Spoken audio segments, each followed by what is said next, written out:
All right, welcome back, team. Welcome back to the channel. Today, I'm going to go ahead and knock out these cooling fans so then I can try to get this car over to the shop this week and see if I can have the shop do the axles.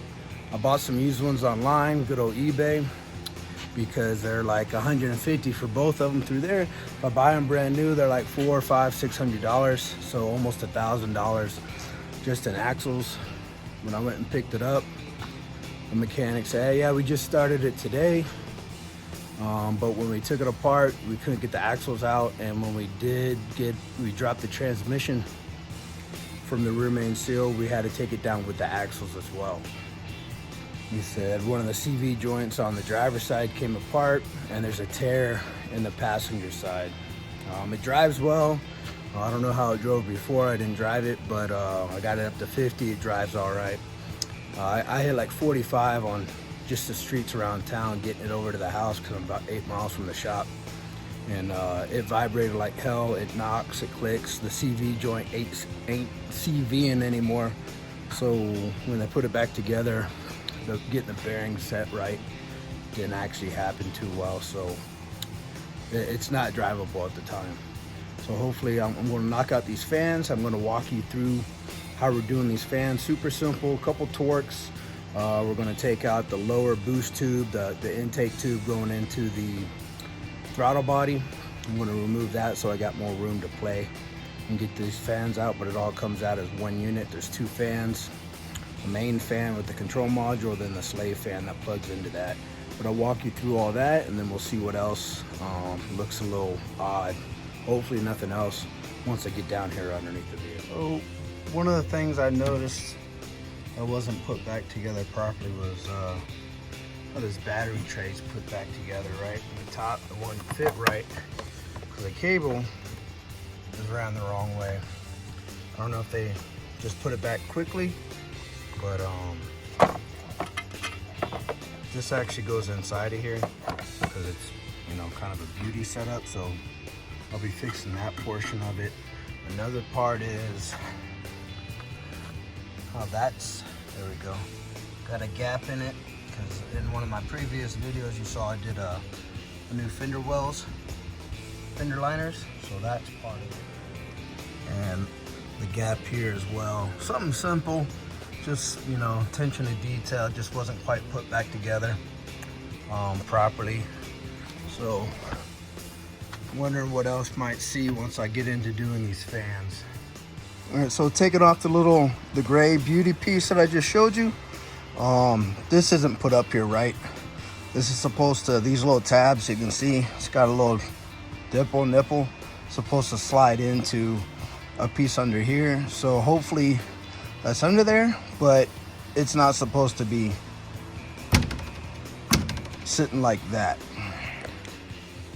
So the main one you're going to use to take the actual fan shroud off is this T27. I want to say there's 4 bolts that you're going to use for this. With that, this one, where is this? T25 takes that splash shield off, most of it, along with this one, T45 for the 2 in the back that go into the subframe. So those are what really you're going to use those for the majority of the job. You're going to have to take the hose clamp off the bottom charge pipe, off the top too, where it goes into the throttle body, and also off the block. There's a little bracket that goes in. I think that's a T25 as well. but these 3 torques are pretty much the ones you're going to be using. This is the Nissan, N-I-S-S-E-N-S, Nissan's fan replacement. It all comes as one piece. You can buy the fans individually, and you can buy them OE if you want, or you can buy this whole set OE, but it's a lot more. So like this fan is like 174, this fan is like 180, or vice versa. And then the shop wanted like 3 hours or 2 hours, $300 to replace this, like 2 hours for replacement, and then the parts. So overall, to get them done at the shop, yes, it was a fair price, but I can do it myself and save me almost $500–600, which is what I'm doing. So then I was like, well, go ahead, knock out that rear main seal for me, so that I'm not messing with it in my driveway and days and weekends and taking away my time. I'd rather just pay on that one. Because doing the Mark III is easier. Well, they're both fairly easy, but it was more entertaining for me to do the Mark III than it is to do this bad boy. And I got to the point, I'm like, I'll just pay. So this is where we're at right now. We're about to knock out these fans, and I'll walk you through a couple steps that I'm going to be taking apart, and then go ahead and knock it out and show you how. This is looking from the passenger side in the engine bay. You're gonna have this Torx here.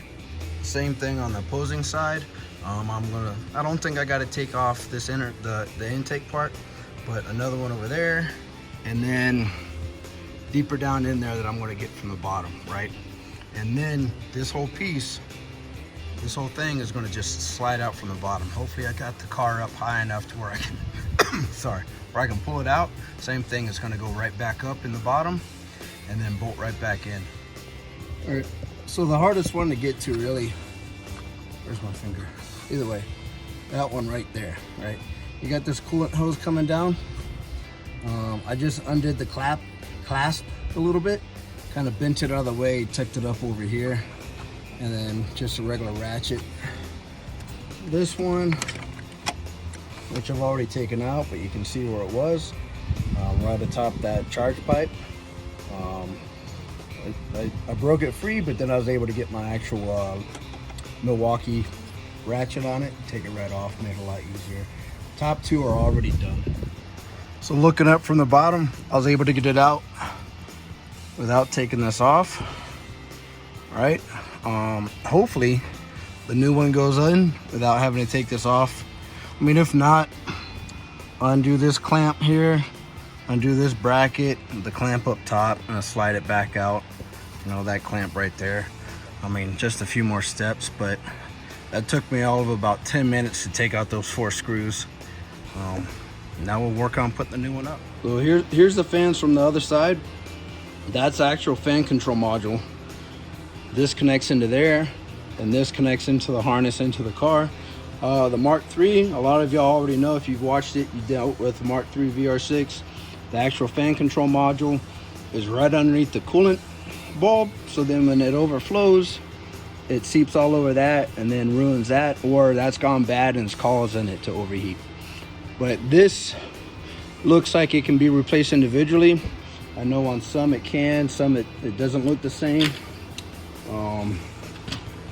But either way, I went ahead and bought the whole set. I've already changed these fans out about 2 years ago in San Antonio, but here we are again. So let's see how long these last. And this was a diag from the shop. It was odd because it was odd to me because I spent hours and then I gave up. But it was a crazy chase trying to figure out, because there's no codes, right? So beyond my ability for diagnostics or the right tools they're able to track it down and say that it was the fans. So fingers crossed, I put this in and they do kick on. Before, they wouldn't kick on at all. This was the old set. I don't remember where I purchased them, but good old, looks like they're China made. Those are probably China made as well. A lot of our stuff is, but it looks exactly the same. So let's just see if this bad boy helps out. Works out a lot longer than these ones either way. So I went to put these up. This is the new one. I got up in there, lined up the bottoms, went to go to the top, and I tried pulling them up more. I'm like, man, why isn't this fitting?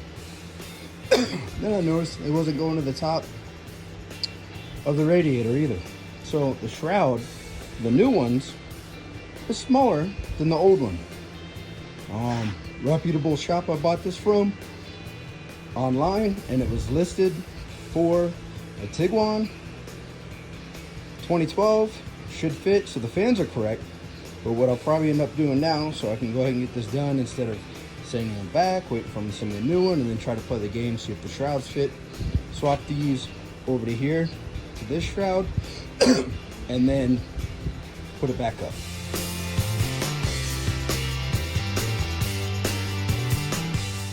All right, so I was putting this back in. You know, I start every part off with all right. All right. But I was putting this back in, I couldn't get it to fit right. I was like, man, it's a little high. You know, I just kind of manhandled the battery a little bit and it slid back some. I'm like, well, how did it slide back? Well, the battery hold down is tight, but it didn't hold the battery down. So, you know, honest mistake, I chalk it up to that because, you know, they could be zipping through to try to get this done for me in time. Because I mentioned the mechanic that worked on it, you know, probably no fault to himself, because he came out and told me some of the things that were going on when I picked the car up, but the service writer at the shop didn't mention anything. He just started, I guess they just did it that day. It's just, you know, 6.5 hour job, book time, but they just did it that day, so they're probably trying to get it back to me in time to get it back. I should have just left it, because I went on I had to take that family trip for about for that week. So I'm gonna fix that little tie down, get this little plastic piece back together, and I'm gonna verify that the axles I bought actually match up, and then order some axle seals. Put back together the proper way, little tab sitting out, sitting on the battery, actually holding the battery down. Now the cables fit down tight, fit behind here, and the cover fits on the way it should. So little mistake fixed real quick, super easy. You know, they're probably just rushing when they put it back.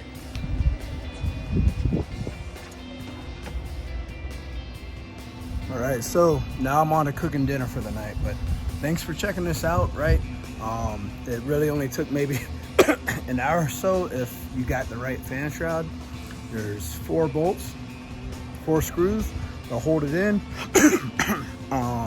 Wire harness, you're gonna take around the dash pan, the splash pan off, all that beauty stuff underneath.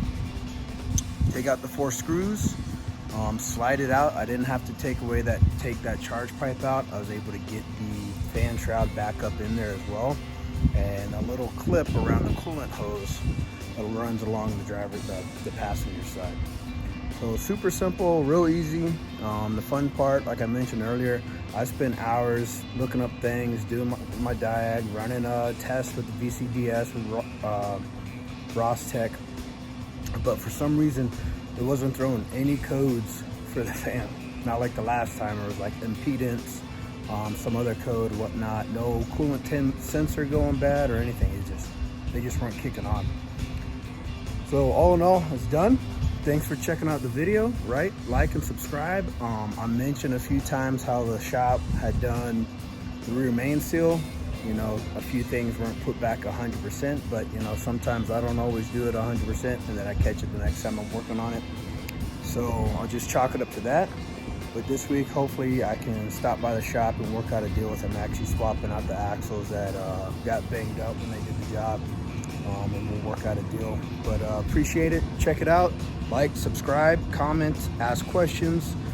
Check out a couple of my other videos. I got a handful on the Tiguan, a handful on the Mark III, and then eventually I'll have a couple of my A6 coming up. I got to do engine mounts on those. They've been out for a while. It's vibrating like hell. But again, thanks for checking it out. Like, subscribe, share. See you next time.